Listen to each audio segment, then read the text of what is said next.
자, 오늘 마가복음 강의 39번째 시간인데요.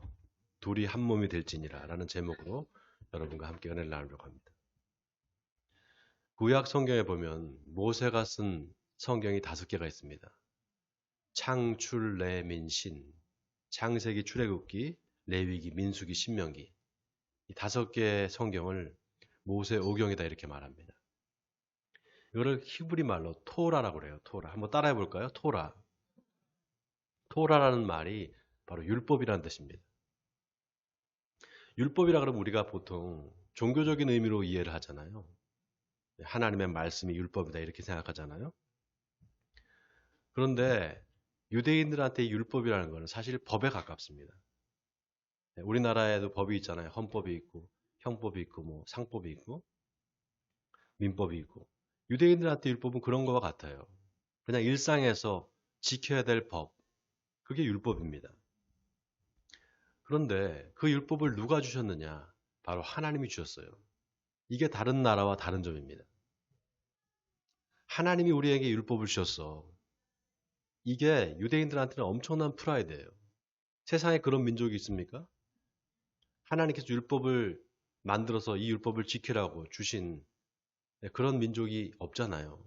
유대인들밖에 없어요. 그러니까 유대인들은 거기에 대한 엄청난 프라이드가 있어요. 그래서 유대인들은 자기들이 아닌 다른 나라 사람들, 다른 민족을 이방인들이라 이렇게 말합니다. 이방인. 이 이방인이라는 말에는 우리는 하나님이 주신 법이 있는데 너희들은 없잖아. 우리는 하나님의 율법을 지키는데 너희들은 지키지 않잖아. 이런 약간 멸시하는 태도가 있어요. 그래서 예수님 당시에 바리새인과 서기관들, 바로 율법을 가르치는 사람들이죠. 이 사람들은 유대인들 중에서도 아주 특별한 사람들입니다. 유대교의 종교 지도자들이잖아요. 이 사람들은 이방인들과 같이 밥도 같이 안 먹습니다. 같이 말도 섞지 않았어요. 근데 예수님께서 오셔서 온 동네, 이방 동네를 다니시면서 하나님의 말씀을 전했잖아요. 그러니까 어떻게 되겠어요? 바리새인과 서기관들 입장에서는 아주 난처한 겁니다. 그러니까 성경을 보면은 바리새인과 서기관들이 예수님을 쫓아다니면서 괴롭혀요. 계속 시비를 겁니다. 또 예수님도 이들과 계속해서 분쟁을 하고 계속 논쟁을 하셨어요. 왜 자꾸 그렇게 부딪히셨을까? 그 이유는 이 바리새인과 서기관들이 가진 이중성 때문이었습니다. 여러분, 예수님이 바리새인과 서기관들을 부를 때 앞에 붙이는 말이 있어요. 그게 뭡니까? 이 외식하는 바리새인과 서기관들아 이렇게 하잖아요. 외식한다라는 말이 뭡니까, 여러분? 어디 밖에 나가서 뭐 밥을 사 먹는 게 외식이 아니고요. 겉과 속이 다른 걸 말하는 거예요. 말과 행동이 다르고, 겉과 속이 다르고, 이중적이고, 뭔가 두 마음을 품고 있고, 그런 거를 외식한다 이렇게 말합니다. 한마디로 말하면 위선자다 이런 뜻이에요. 지난 시간에 예수님께서 누구든지 나를 믿는 이 작은 자 중에 하나라도 실족하게 하면은 어떻게 한다 그랬습니까? 차라리 연자맷돌을 메고 바다에 던져지는 것이 낫다 그랬잖아요. 또 너의 손이 너로 실족하게 하거든 찍어버려라. 한 손으로 영생에 들어가는 것이 두 손으로 지옥에 던지는 것보다 낫다. 이렇게 말했잖아요. 여러분 이게 누구한테 하는 말씀일까요? 바로 바리새인과 서기관들한테 하는 말이었어요. 자기는 율법을 지키지도 않으면서 다른 사람한테는 무거운 율법을 씌워놓고선 계속 그 율법으로 정죄를 하는 겁니다. 이 바리새인과 서기관들의 위선에 얼마나 많은 사람들이 실족했겠어요. 수많은 사람들이 실족했던 겁니다. 그래서 예수님이 싫어했던 거예요. 자, 오늘 본문에 예수님이 유대 지방과 요단강 건너편으로 가셨습니다. 가셔서 사람들을 가르치셨어요.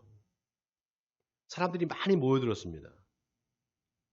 그런데 바리새인들이 예수님께 와서 뭐라고 질문을 던지는가 하면요. 사람이 아내를 버리는 것이 옳습니까? 이렇게 물어봅니다. 사람이 아내를 버리는 것이 옳습니까? 근데 이렇게 물어본 이유가 뭐였는가 하면요. 오늘 본문 2절에 보면은 바리새인들이 예수께 나와 그를 시험하여 묻되 이렇게 나와 있어요. 시험하기 위해서 이렇게 물어본 거예요. 올무에 빠뜨리고 고발할 빌미를 찾기 위해서 그렇게 물어본 겁니다. 자, 그런데 보세요. 이 바리새인들이 사람이 아내를 버리는 것이 옳습니까? 이렇게 물었잖아요. 영어 성경에 보면은 이 부분이 Is it lawful for a man to divorce his wife? 이렇게 나와 있습니다. lawful. 이 말은 법적으로 옳습니까? 이 뜻이에요. Is it lawful? 이게 아주 바리새인다운 질문이죠. 왜냐하면 바리새인들이 율법을 잘 알잖아요. 이 옳습니까? 할 때 이 옳다라는 말이 옳을 의자입니다. 이 옳다 그르다 이거는요 여러분 법률 용어예요. 의롭다 칭함을 받는다 라고 말하잖아요. 의롭다 칭함을 받는다. 이게 뭡니까? 재판장 앞에서 최종적으로 당신은 죄가 없습니다. 당신 의롭습니다. 무죄 판결을 받는 것과 똑같습니다. 그런 의미에서 바리새인들이 예수님한테 사람이 아내를 버리는 것이 옳습니까? 이렇게 물은 것은 두 가지 이유가 있습니다. 첫 번째는 이 사람이 모세 율법을 아는 사람인가 아닌가 이걸 테스트해 본 거예요. 두 번째는 율법을 아는 사람이라면 이 부분을 어떻게 해석하는가 요거를 보려는 겁니다. 아니나 다를까 예수님께서 뭐라고 말씀하십니까? 오늘 3절에 보니까 대답하여 이르시되 모세가 어떻게 너에게 명하였느냐 이렇게 물어봅니다. 다시 되물어보는 거예요. 모세 율법에 뭐라고 써있느냐 이렇게 물어보신 거예요. 그러니까 바리새인들이 뭐라고 합니까? 4절에 모세는 이혼 증서를 써줘서 버리기를 허락하였나이다 이렇게 대답을 했어요. 그러니까 예수님께서 뭐라고 하시는가 하면요. 5절에 예수께서 그들에게 이르시되 너희 마음이 완악함으로 말미암아 이 명령을 기록하였다 이렇게 말해요. 너희 마음이 완악해서 이 명령을 기록했다는 겁니다. 자, 여러분 이 말이 무슨 말일까요? 너희 마음이 완악해서 기록한 거다. 여러분 하나님께서 이스라엘 백성들한테 율법을 주신 때가 언제인가 하면요. 기원전 1400년경입니다. 기원전 1400년경. 기원전 1400년 같으면요. 엄청 오래된 거잖아요. 네? 창세기에 보면은 하나님께서 아브라함을 부르신 때가 약 기원전 1800년이에요. 하나님께서 아브라함을 부르시고 아브라함한테 아들을 주겠다 약속하잖아요. 그러는데 뭐라고 하시는가 하면은 너희 후손들이 애굽에서 400년 동안 종사를 할 거다. 그리고 다시 돌아올 거다 그래요. 그래서 정확하게 400년이 흐른 다음에 기원전 1400년경에 모세가 이스라엘 백성들을 데리고 출애굽을 하는 겁니다. 그래서 시내산에 가요. 그 시내산에서 하나님께서 모세에게 율법을 주신 거예요. 그 율법에 이혼에 대한 이야기가 있을까요, 여러분? 네? 십계명에 이혼에 대한 얘기가 자세하게 나와 있을까요? 네? 나와 있어요. 네. 한번 찾아볼까요? 네. 신명기 24장 1절입니다.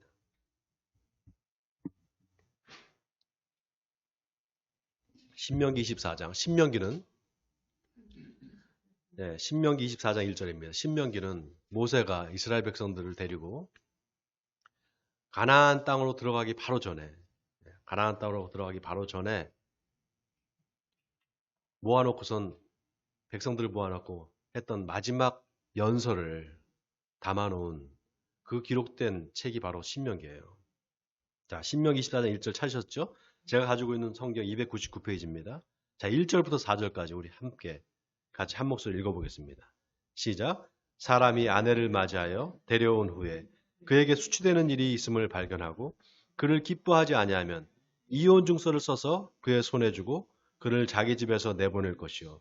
그 여자는 그의 집에서 나가서 다른 사람의 아내가 되려니와 그의 둘째 남편도 그를 미워하여 이혼 증서를 써서 그의 손에 주고 그를 자기 집에서 내보냈거나 또는 그를 아내로 맞이한 둘째 남편이 죽었다 하자. 그 여자는 이미 몸을 더럽혔은즉 그를 내보낸 전 남편이 그를 다시 아내로 맞이하지 말지니 이 일은 여호와 앞에서 가증한 것이라. 너는 내 하나님 여호와께서 내게 기업으로 주신 땅을 범죄하지 말지니라. 여러분 보세요. 이게 참 놀랍지 않습니까? 기원전 1400년 전에 이혼과 재혼에 대한 법이 있었어요. 이스라엘 백성들한테. 하나님이 주신 법이었습니다. 자, 그런데 보세요. 1절에 보면 아내를 데려온 후에 그에게 수치되는 일이 있음을 발견하고 그를 기뻐하지 아니하면 이혼 증서를 써주고 내보내라는 이 구절이 나오잖아요. 자, 여기 수치되는 일이 도대체 뭘까요? 수치되는 일을 발견하면 이혼 증서를 써주라, 내보내라 이렇게 했는데 수치되는 일이 뭘까요? 여자가 남편 몰래 간음을 했다거나 부도덕한 일을 했다거나 그런 거겠죠. 그럴 경우에는 이혼 증서를 써주라는 거예요. 그러면 이혼 증서만 써주면은 이거 다 그냥 이혼할 수 있다는 얘기인가 이렇게 생각이 되잖아요. 그게 아닙니다, 여러분. 요한복음 8장에 보면 바리새인과 서기관들이 음행 중에 잡힌 여자를 데리고 와요. 예수님한테 모세 율법에는 이런 여자를 돌로 치라 그랬는데 당신은 어떻게 말하겠습니까? 이렇게 물어봐요. 그때 예수님께서 뭐라고 합니까? 너희 중에 죄 없는 자가 먼저 돌로 쳐라 그래요. 그러니까 사람들이 그냥 돌을 들었다가 돌을 다 내려놓고 다 뿔뿔이 흩어지잖아요. 자, 그러면은 성경 어디에 이 부분이 있을까요? 가늠한 여자를 돌로 치라는 부분이 레위기 20장 10절에 나옵니다. 제가 읽어드릴게요. 여러분 그냥 들으세요. 누구든지 남의 아내와 간음하는 자, 곧 그의 이웃의 아내와 간음하는 자는 그 간부와 음부를 반드시 죽일지니라.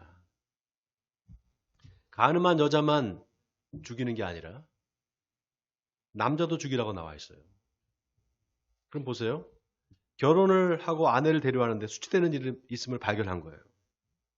그럴 경우에 이혼 유서를 써서 이혼할 수 있다는 거죠. 근데 여러분 이게 말이 안 되는 게 유대 사회가 음행죄에 대해서 아주 엄격했어요. 오늘 보세요. 율법에 간음한 음부와 간부를 남자와 여자를 다 돌로 쳐 죽이라 그러잖아요. 근데 무슨 이혼 증서를 써서 내보내라 이게 말이 안 되잖아요. 이상하지 않습니까? 그리고 간음을 여자 혼자만 해요? 상대가 있어야 되잖아요. 율법에는 그래서 남자와 여자를 다 돌로 쳐 죽이라 그랬어요. 그럼 한번 생각해 보세요. 간음한 여자를 돌로 쳐 죽이는 게 법입니다. 그런데 여자가 함부로 막 간음할 수 있겠어요? 자기 목숨 내걸고? 정말 웬만큼 간이 크지 않고는 간음을 할 수가 없는 겁니다. 간음하다 걸리면 사형인데요. 게다가 이혼 증서라는 거는 여러분 뭡니까? 이혼을 공식화하는 거예요. 그러니까 이혼 증서를 쓰려면은 정당한 사유가 있어야 되는 거예요. 자, 이 법을 유대인들이 악용을 한 겁니다. 이게 원래 그런 취지가 아닌데 유대인들이 악용한 거예요. 어떻게 악용을 했는가? 자기들이 아내를 데리고 살다가 실증이 나는 거예요. 부인과 같이 살기 싫은 거예요. 다른 여자랑 살고 싶은 거예요. 그래서 다른 여자랑 결혼하려고 이혼 증서를 써주는 겁니다. 그래서 오늘 본문에 바리새인들이 예수님한테 사람이 아내를 버리는 것이 옳습니까? 라고 물은 게 이게 아주 교묘한 질문이에요. 예수님을 올무에 빠뜨리기 위한 겁니다. 만약에 예수님이 아내를 버리는 게 옳지 않다 그러면은 당신은 모세의 율법을 왜 부정하느냐? 모세가 이혼 증서를 써서 이혼할 수 있다고 하는데 당신은 왜 율법을 부정하느냐? 이렇게 나오겠죠? 그렇다고 율법이 허락한 거니까 괜찮다 그러면 어떻게 말할까요? 그럼 마음대로 이혼해도 된다는 거냐? 또 이렇게 나올 거란 말이죠. 그러니까 예수님이 어떻게 대답을 해도 다 시비를 걸판이에요. 참고로 예수님 시대에 유대교에 두 학파가 있었습니다. 힐렐 학파와 삼마이 학파라는 두 학파가 있었어요. 이 두 학파가 이혼에 대해서 서로 다른 입장을 갖고 있었습니다. 힐렐 학파는 이혼에 대해서 아주 보수적이었어요. 이혼하면 안 된다는 쪽입니다. 반면에 삼마이 학파는 이혼이 가능하다는 입장이었습니다. 그러니까 어느 한쪽 편을 들면 다른 쪽과 시비가 되는 거죠. 예수님이 참 지혜로우신 게 예수님이 이럴 때 잘하시는 방법이 있어요. 그게 뭐냐면 말씀의 본질로 돌아가는 겁니다. 하나님께서 뭐라고 말씀하셨는지 그걸 보자. 이렇게 되세요. 그리고 하나님의 말씀의 본질로 돌아가서 할 말이 없게 만듭니다. 자, 뭐라고 하는 거 보세요. 다 같이 5절에서 9절까지 우리 같이 한번 읽어볼까요? 예수님께서 뭐라고 하시는지. 자, 5절부터 9절까지입니다. 시작. 그들에게 이르시되 너희 마음이 완악함으로 이 명령을 기록하였거니와 창조 때로부터 사람을 남자와 여자로 지으셨으니 이러므로 사람이 그 부모를 떠나서 그 둘이 한 몸이 될지니라. 이러한즉 이제 둘이 아니요 한 몸이니 그러므로 하나님이 짝지으신 것을 사람이 나누지 못할지니라 하시니라. 여러분 이게 이 말이 이혼해도 된다는 겁니까? 안 된다는 겁니까? 예? 잘 모르겠죠? 예? 분명하지가 않아요. 예수님이 바리새인들의 질문에 직접 즉답을 안 하신 거예요. 살짝 비껴가신 겁니다. 그리고는 하나님이 사람을 창조하실 때 남자와 여자로 창조하셨다는 겁니다. 그리고 이 사람이 그래서 부모를 떠나서 둘이 한 몸이 될지니 이제 둘이 아니라 한 몸이다. 하나님이 짝지으신 것을 그래서 사람이 나눌 수 없다. 이렇게 말한 겁니다. 이 말에 무슨 꼬투리를 잡을 수 있겠어요? 하나님이 그렇게 만드셨다는데 하나님의 창조의 원리가 그렇다는데 누가 시비를 걸겠습니까? 그러니까 더 물어볼 수도 없어서 그냥 각자 자리로 돌아가 버립니다. 상황이 종료된 거예요. 자, 그리고 나서 나중에 제자들이 다시 이 일을 예수님께 물어봅니다. 예수님, 아까 하신 그 말씀이 도대체 무슨 말입니까? 물어볼 때 예수님께서 뭐라고 하시는가? 누구든지 그 아내를 버리고 다른 데 장가드는 자는 본처에게 간음을 행하며 또 아내가 남편을 버리고 다른 데 시집가면 간음을 행함이니라 이렇게 말씀하셨어요. 여러분 이게 마치 요한복음에 바리새인들이 간음한 여자를 데리고 와서 모세율법에는 이런 여자를 돌로 쳐 죽이라고 그러는데 당신은 어떻게 말하겠습니까? 이것과 비슷해요. 사람들이 돌로 쳐 죽이려고 할 때 누구든지 죄 없는 자가 먼저 돌로 치려고 하니까 사람들이 다 떠나버리잖아요. 여자 혼자만 남습니다. 그때 예수님께서 뭐라고 하십니까? 나도 너를 정죄하지 아니하노니 가서 다시는 죄를 범하지 말라 이렇게 말씀하세요. 여러분 이 말이 간음한 여인한테 죄가 없다는 말일까요? 죄가 없다는 말은 아닙니다. 그럼 너 죄 있어. 너는 유죄야. 이 말일까요? 그것도 아니에요. 나도 너를 정죄하지 아니하노니 이 말은 보통 판결을 내린 다음에 그 다음에 용서를 해주는 거예요. 너 이런 유죄야. 그런데 이거 내가 용서해줄게 이렇게 하잖아요. 근데 예수님은 판결조차 하지 않겠다는 겁니다. 이 말은 무조건 용서해주겠다는 거예요. 그냥 용서해주겠다는 겁니다. 그런데 가서 다시는 똑같은 죄를 범하지 말라는 겁니다. 요즘에 이혼하는 가정이 참 많습니다. 그리고 옛날 같지 않아서 이혼이 그렇게 흉이 되지도 않아요. 그런 사회에서 우리가 살고 있어요. 또 이혼하는 여러 사례들이 있습니다. 그거를 다 일일이 그게 뭐 잘했다 못했다 그걸 해야 된다 말아야 된다 이럴 상황이 아닙니다. 여러분 사람이라는 말이요 히브리 말로 아담입니다. 아담. 사람이란 뜻이에요. 근데 이게 흙이라는 뜻에서 흙이라는 뜻의 아담아에서 유래된 거예요. 하나님께서 흙으로 사람을 빚으셨잖아요. 그리고 그 아담을 깊게 잠들게 한 다음에 갈비뼈 하나를 취해서 여자를 만들었다 이렇게 나옵니다. 여러분 놀라운 게 뭔지 아세요? 남자가 여자보다 갈비뼈가 하나가 더 모자라요. 남자가 여자보다 갈비뼈가 하나가 모자랍니다. 또 신기한 게 이 갈비뼈 중에 맨 밑에 있는 갈비뼈 있잖아요. 이거는 연골 구조로 되어 있어서 잘라도 다시 새로 난대요 이게. 네. 이걸 잘라도요 계속 자라난답니다. 신기하지 않습니까? 여러분 또 사람을 다른 말로 뭐라고 합니까? 인간이라고 그러잖아요. 인간. 인간이라는 말이 참 묘한 게요. 사람 인자에 사이가 한자를 씁니다. 사람과 사람 사이라는 거예요. 사람과 사람 사이 관계를 말하는 겁니다. 그래서 관계를 떠나서는 사람이 살 수가 없어요. 여러분 사람 빨리 해보세요. 사람 빨리 해보세요. 사람 삶이 돼요. 삶. 사람이 살아가는 거 이걸 삶이라고 그러잖아요. 사람과 사람이 만나서 살아가는 거 이게 삶입니다. 결혼하고 이혼하고 이게 다 그래서 관계 사람과 사람의 관계입니다. 그런 의미에서 이혼이라는 게 이게 옳고 그름의 문제가 아닙니다. 이혼은 삶의 문제입니다. 이게 옳다 그러다 이걸 판단할 문제가 아니에요. 여러분 삶이라는 거는 굉장히 복잡하잖아요. 정답이 있느냐? 정답이 없습니다. 정말 이 사람인다고 생각했는데 아닐 수도 있잖아요.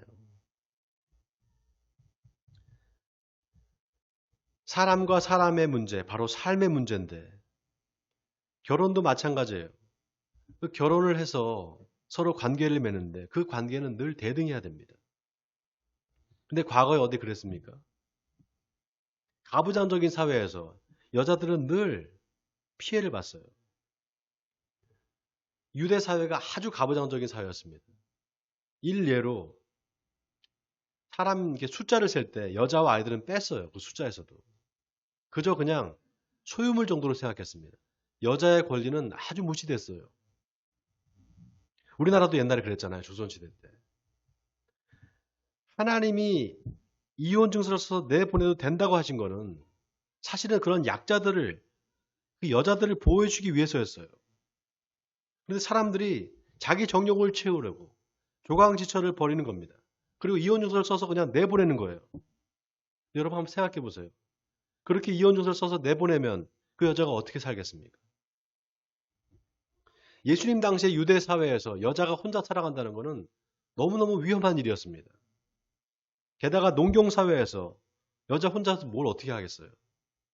그러니까 어떻게든 다른 사람을 만나서 또 결혼을 해야 돼요. 아니면 간통죄가 됩니다. 간통죄가 되면 어떻게 되겠어요? 사형을 당하는 거예요. 그러니까 예수님이 누구든지 아내를 버리고 장가가면 본초로 하여금 간음하게 합니다. 이게 그 뜻입니다. 바리새인들이 사람이 아내를 버리는 것이 옳습니까? 이렇게 예수님께 묻는 요지도 그거였습니다. 아니 뭐 예수님 이혼 증서를 써주면 된다고 모세가 그랬는데 그럼 여자도 다른 남자와 결혼할 수 있는 거 아닙니까? 괜찮은 거 아닙니까? 이런 취지입니다.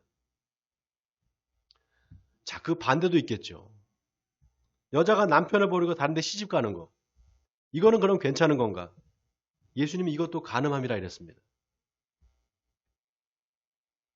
여러분 이혼하는 게 옳으냐 그르냐, 이혼은 옳고 그름의 문제는 아닙니다. 왜냐하면 어쩔 수 없이 이혼할 수밖에 없는 상황도 있기 때문입니다. 남편이 맨날 술만 먹으면은 아내를 막 두들겨 팬다. 이혼해야죠. 이혼해야 되지 않겠습니까? 빨리 이혼해야 돼요. 상습적으로 다른 여자랑 바람을 피운다. 이거 이혼해야 됩니다. 여자도 마찬가지예요. 남편하고 자식이 있는데 다른 남자가 자꾸 바람을 피운다. 이거 어떻게 살겠어요? 또 우리 법에도 이혼 사유라는 게 있어요. 남편이나 아내를 악의적으로 유기하는 거 이혼 사유입니다. 폭력을 행사하는 거 이혼 사유예요. 또 배우자 몰래 바람 피우는 거 다 이혼 사유입니다. 이혼할 수 있어요. 그래서 예수님이 누구든지 아내를 버리면 본초로 간음하게 합니다. 또 여자가 남편을 버리고 다른 데 시집 가는 게 간음을 행합니다. 이 말씀이요, 여러분. 잘못된 결혼으로 계속 고통받는 사람들한테 그냥 참고 살아라 이런 뜻이 아닙니다, 결코. 그러나 그렇다고 해서 정당한 이유 없이 정욕 때문에 음행의 목적으로 이혼을 하는 거, 이거는 안 된다는 거예요. 그래서 예수님이 사람이 그 부모를 떠나서 그 둘이 한 몸이 될지니라, 이런즉 이제 둘이 아니요 한 몸이니 그러므로 하나님이 짝지으신 것을 사람이 나누지 못할지니라. 이 말씀이 얼마나 의미심장한 말씀인지 몰라요. 여러분 이 말씀에 아주 깊은 영적인 비밀이 숨겨져 있어요. 이 말씀은 하나님과 예수님과의 관계, 그리고 예수님과 우리 성도들의 관계를 말씀하신 겁니다. 여기 사람이 부모를 떠난다는 것은 예수님이 하나님 아버지를 떠나는 걸 말하는 겁니다. 하나님 아버지를 떠나서 세상에 오신 걸 말씀한 거예요. 그 둘이 한 몸이 된다는 것은 예수님이 그리스도의 신부인 교회와 연합하는 것을 말씀하신 겁니다. 똑같은 말씀이 마태복음 19장에 나옵니다. 거기 보면은 사람이 그 부모를 떠나서 아내에게 합하여 그 둘이 한 몸이 될지니 그러므로 하나님이 짝지어 주신 것을 사람이 나누지 못할지니라 이렇게 나와 있습니다. 여러분 보통 여자가 부모를 떠나서 시집 간다고 말하지 남자가 부모를 떠나서 아내와 합한다 이런 말 안 하잖아요. 근데 남자가 부모를 떠난다고 말하고 있습니다. 여기 남자는 예수님을 말하는 거예요. 아내는 교회를 말합니다. 예수님이 그렇게 아버지를 떠나서 이 세상에 오신 겁니다. 그리고 십자가에서 죽으심으로 우리를 구원해 주신 거예요. 우리를 신부 삼아 주신 겁니다. 그래서 우리가 예수님 믿고 하나님의 자녀가 된다는 건 마치 신랑과 신부가 결혼해서 부부가 되는 것과 같아요. 또 아내가 남편을 버리고 다른 남자한테 시집 간다는 거, 또 남편이 아무런 이유 없이 아내를 버리는 거, 이거 그래서 둘 다 안 되는 겁니다. 남편이 아무런 이유 없이 아내를 버리는 건 예수님이 성도를 버리는 것과 같은 거예요. 또 아내가 남편을 버리고 다른 남자한테 시집 가는 건 성도가 믿음에서 떠나서 영적인 간음을 행하는 것과 같습니다. 요한계시록 19장에 보면 어린 양의 혼인잔치 이야기가 나옵니다. 혼인잔치에 예수님은 신랑으로 신부를 맞이합니다. 신부는 바로 교회의 성도입니다. 예수님과 영적으로 연합이 되는 것을 상징적으로 보여주는 거예요. 그런데 그 성경에 신부가 입은 하얀 세마포 옷이 성도들의 옳은 행실이라고 나와 있어요. 여러분, 신부가 결혼식장에서 입는 웨딩드레스는 순교를 상징합니다. 여러분, 예수님이 우리를 버리실 수 있을까요? 예수님이 우리를 버리실 수 있을까요? 우리를 위해서 당신의 목숨을 내어주신 분이 우리를 어떻게 버릴 수 있겠어요? 그럴 수 없겠죠. 그럼 그 반대는 어떨까요? 우리가 예수님을 버릴 수 있을까요?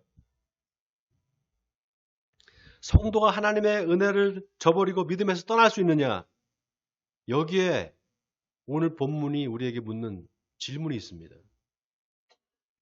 여기에 우리 신앙의 실존에 문제가 있어요. 예수님께서 오늘 본문에 하나님이 짝지으신 것을 사람이 나누지 못한다, 이 말씀은 예수님 자신과 우리 관계를 말하는 겁니다. 하나님이 나를 보내서 너희와 한 몸이 되게 하셨다. 그래서 나는 절대로 너희를 버리지 않을 거다, 이 말입니다.